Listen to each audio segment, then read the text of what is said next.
Bienvenue sur la chaîne du Vernon Normandie. Je vous fais le portrait de Dame Vernoni. Vous devez vous demander qui est cet étrange personnage qui écrit beaucoup sur Facebook, qui écrit dans le Démocrate vernonais. Eh bien, pour vous la présenter, sachez que Dame Vernoni a 150 ans.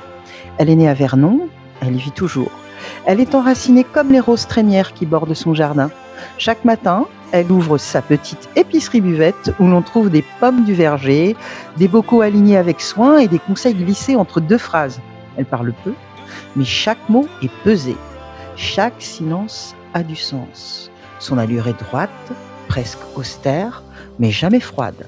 Elle porte un tailleur en tweed gris-perle, toujours impeccable, et un foulard fleuri noué sous le menton. Ses cheveux blonds sont relevés en chignon bas, et son regard bleu, calme, profond, semble contenir les marées de la Seine.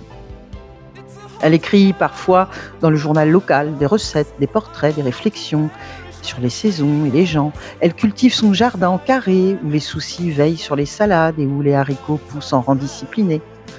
Vernoni est une femme de principe. Elle croit en la dignité du travail, en la force des gestes simples et en la beauté des choses bien faites. Elle soutient les jeunes femmes du quartier, leur enseignant la couture, la lecture et l'art de se faire respecter sans hausser le ton. Son mari, marin, disparu en mer, reste présent dans les objets qu'elle garde précieusement.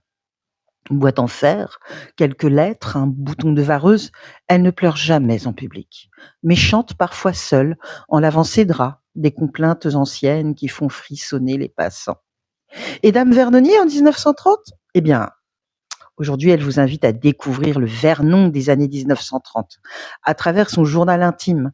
Chaque chronique mêle souvenirs personnels et véritables éléments historiques de Vernon et de la Normandie. La vie des marchés, les fêtes locales, les métiers oubliés, les voies du fleuve et les secrets des ruelles. Ces récits seront répertoriés sous le nom de Dame Vernoni en 1930, comme une mémoire vivante, douce et lucide, à feuilleter comme on ouvre une boîte à biscuits en fer blanc. On vous souhaite de bonnes et agréables écoutes. À bientôt!